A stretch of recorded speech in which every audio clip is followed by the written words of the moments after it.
Hey everybody, welcome back to IP Farms. Okay, well, I'm gonna work on the Gleaner combine just a little bit today. Sun's shining. It's North Carolina weather or something else. Calling for like an inch of snow tonight. The sun's out and it's about 57 degrees, so I thought I'd take advantage of it and try to get this tank mounted back on the combine. I had it taken and boiled out at the radiator shop. Done several of them for me. I'm not too impressed this time. He did ask me about if he could cut a hole in it because it's got a baffle in it, and I allowed him to cut a hole in it. They welded it back up.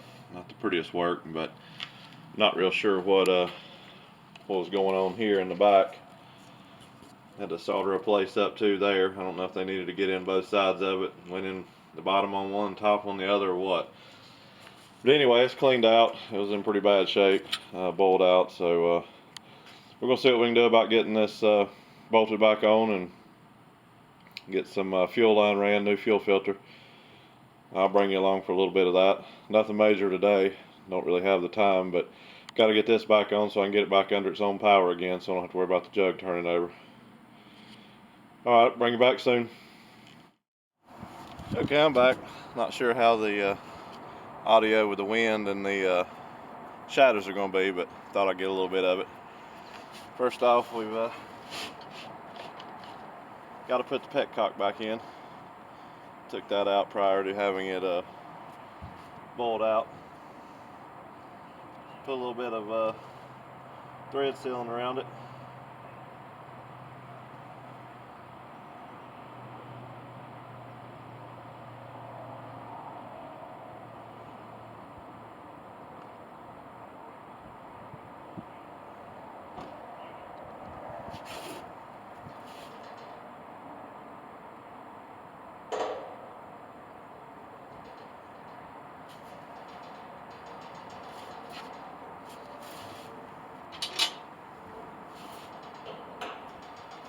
I got an arrow on the tank. Knowing my luck, I'd put it on backwards.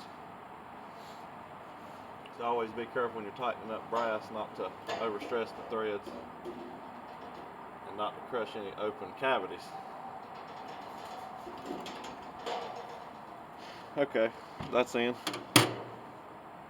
Alright, let's see if we can get it flipped over and bolted back up.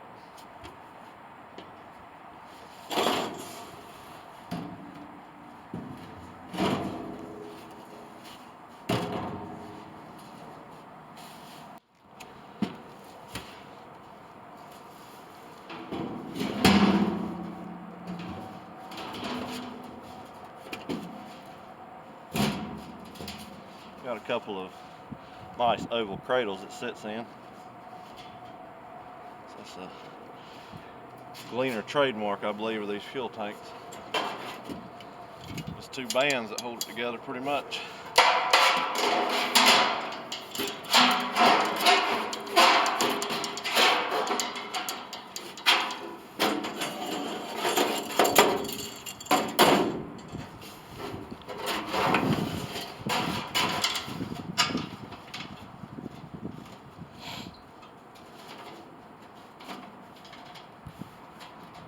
Let's get them started for now.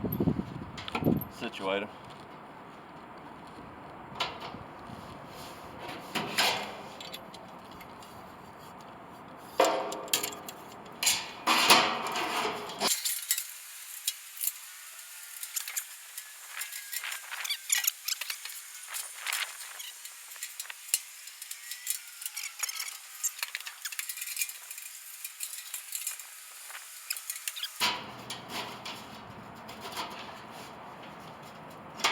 Try to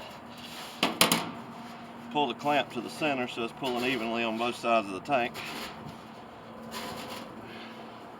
That's close enough to even for government work, I believe.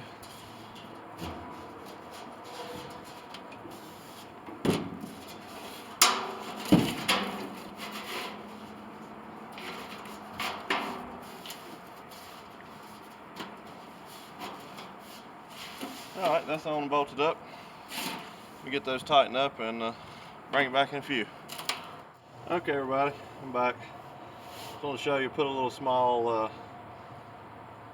I don't know, bend, I guess you would consider it, in this fuel line. I'm going to run metal line up the majority of the way so it gets close to the motor, and then put a fuel filter in between. So I put a little bend in it just with a simple handheld tubing bender. Let's see if we can get this started in there under the tank.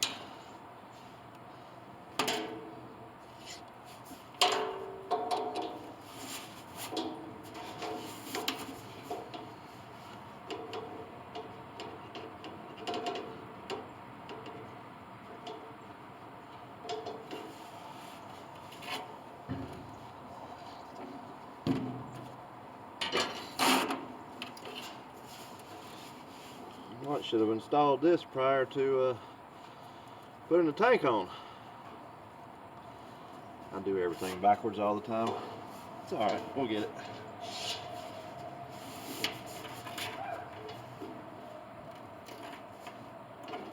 Apologize for the background noise. My mom and dad are here getting ready to feed the animals. Calling them up to the barn.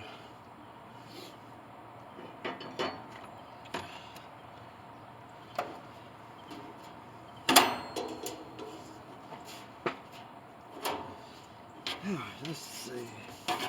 Well, we got my big head right in the way. I know you can't see down here, but put a little tape on the fitting. Let's see if we can get it tightened up here. It'll be a royal pain.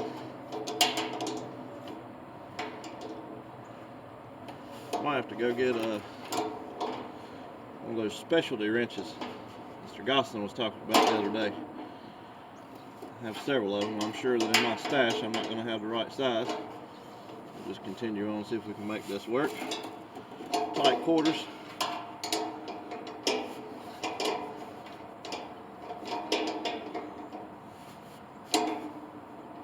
I'll tell you what I think I'm going to do. That started. I'm going to get me an idea here of where I want it. I don't know if I should put the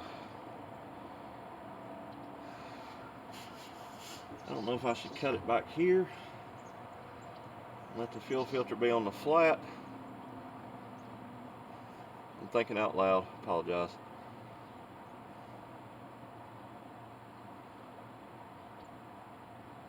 Well, I'm not going to bore you with me sitting here thinking. Smoke coming out of my ears probably fog up the camera, so bring you back in a few and figure out exactly. Okay, I'm back. I figured it out. Show you right here right quick. Just took what was left of the metal fuel line there and put a kind of an obscure opposite angle bend on it. I'm going to go just like so that the majority of the fuel line's metal. There won't be much tug on the rubber at the fuel pump.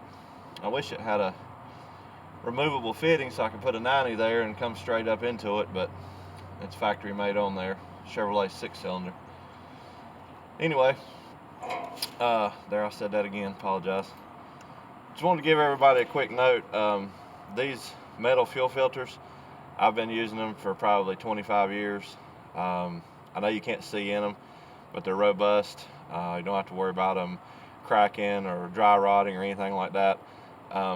Your normal auto parts stores don't like to sell them much anymore. If you go in there nowadays and ask them for something like that, they just kind of look at you crazy. So I'm not exclusive to Wix, but I figured out that the part numbers pretty much run in line on Wix filters. The 1/4 inch metal fuel filter is a Wix number 33031, and then a 33032 is 5/16, which is this one, and then a 33033 is a 3/8. O'Reilly sells them all day long. They like it when you give them the part number. If any of you guys are interested in that. Like I said, I've had very good luck with these in years past.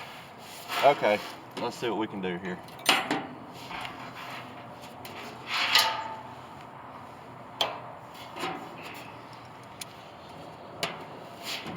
Not much room to work here. I had the Had the fuel pump blocked off with a little 5/16 bolt here. I think I'm going to utilize this this little piece of rubber line I had on there for the jug. There's gas in it. Okay, let's see. Get this stuck in there, like so.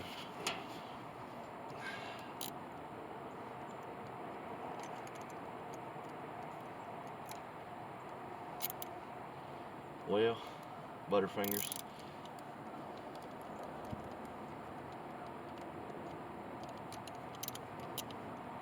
Just gonna get it just on there snug for a minute until I get everything else lined up.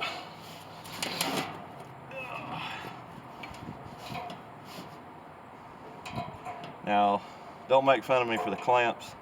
I don't mind using these clamps that come with the fuel filter for the fuel filter itself, because it's got such a big knurl on the inlet. Let me make sure I'm putting that fuel filter on right. Yep, okay, that'll be the next problem.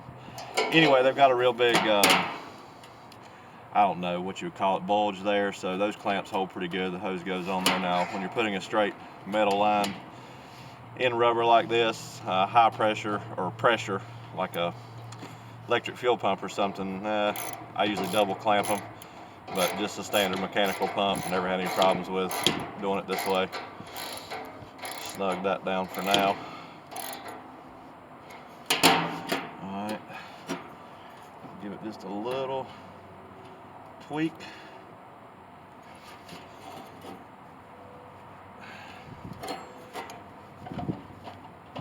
It's a little pliable, so it's not too big a deal.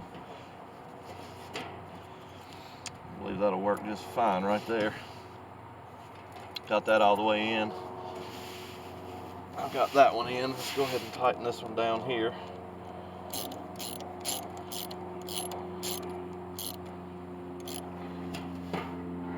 Not real fond of how much it mashes it down. Can't get good fuel line anymore, really. We'll try that, see what happens. Alright, again, I'm going to use the little factory clamp here over the fuel filter itself. Slide down and put one here.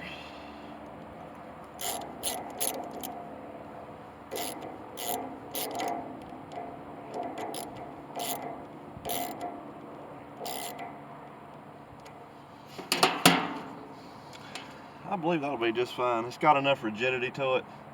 Like I said, you might have to keep an eye on after a season or something, these little rubber pieces here. I might see if I've got some, I believe I've got some thicker grade or better grade fuel injection line. It's a little stiffer. Put a piece there, but for right now this will be fine. Basically, that's the gist of it. Got the tank on it. Like I said, it's just a piece of 5/16. They don't really sell it as brake line. I mean, fuel line is brake line rather.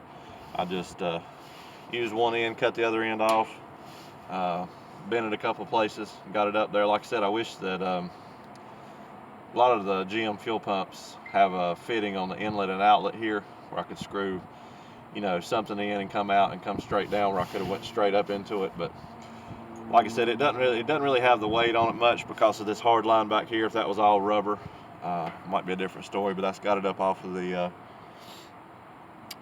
metal there. Just have to be careful with my big feet when I come up here and step around. But anyway, well, that's the fuel filter situation and fuel line tank back on. I'm not sure if I'm gonna get to the store today to get some gas to go in it or not. If I do, I'll for sure bring you back for that. But like I said, I've had that box here somewhere. Naturally, it's on the ground. Bear with me. Again, like I said, not a sponsor. I wish I had some sponsors, but anyway, I've just always used, I'm not preferential to Wix filters. It's just the number sequence is very easy. So like I said, this 33032 is the 5/16. The 31 would be a 1/4 inch, and 33 would be 3/8 inch. I don't know if that'll help any of you out or not. I really like these fuel filters. Used them for years on different applications. That's what I've got on all my equipment right now. That's gasoline. Okay, let me round up some tools here and bring them back shortly. Okay, everybody, I'm back. I think I'll just wrap this one up for today. Not gonna bore you with much more. Like I said, tanks on it. You can see the fuel lines on it. Goes back under the tank. Fuel filter, you've seen all that already. For those of you that don't know, this is I believe it's a 250 Chevrolet 6-cylinder inline 6. That was one of the selling points for me. Very, very robust motor.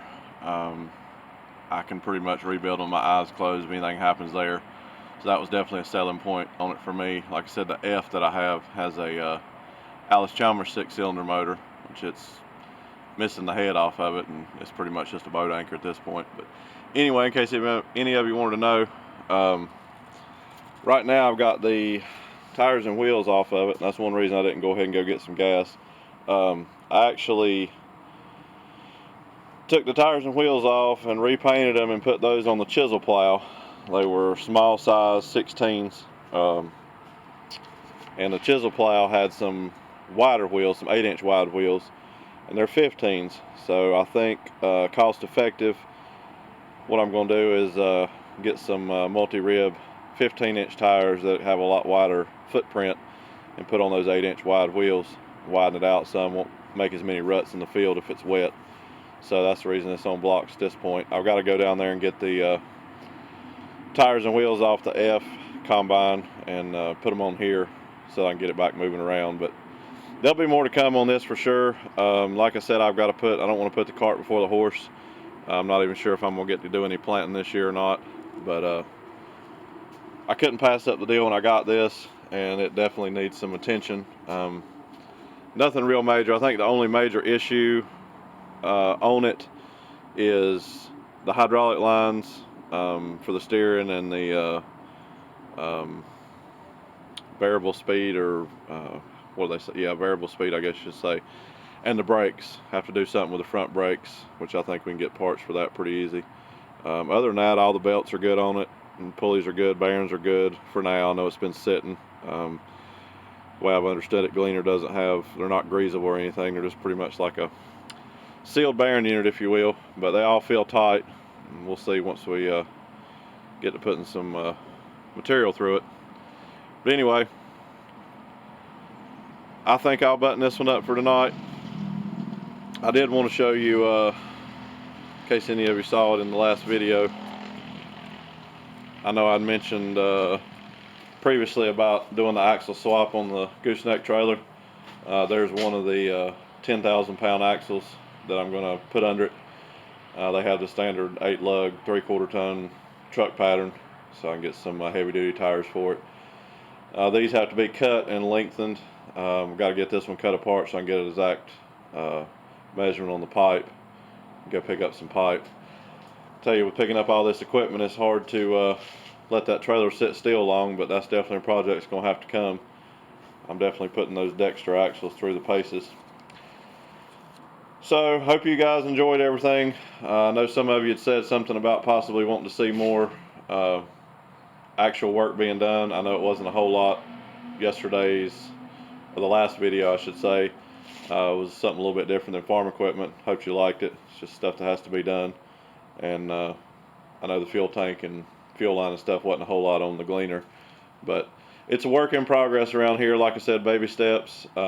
There's so many things to do, trying to cram as much as I possibly can in while the weather's bad. Sunshine was shining today, but I'm quitting a little bit early because I've got to go around behind the shop here and dig the gooseneck trailer out.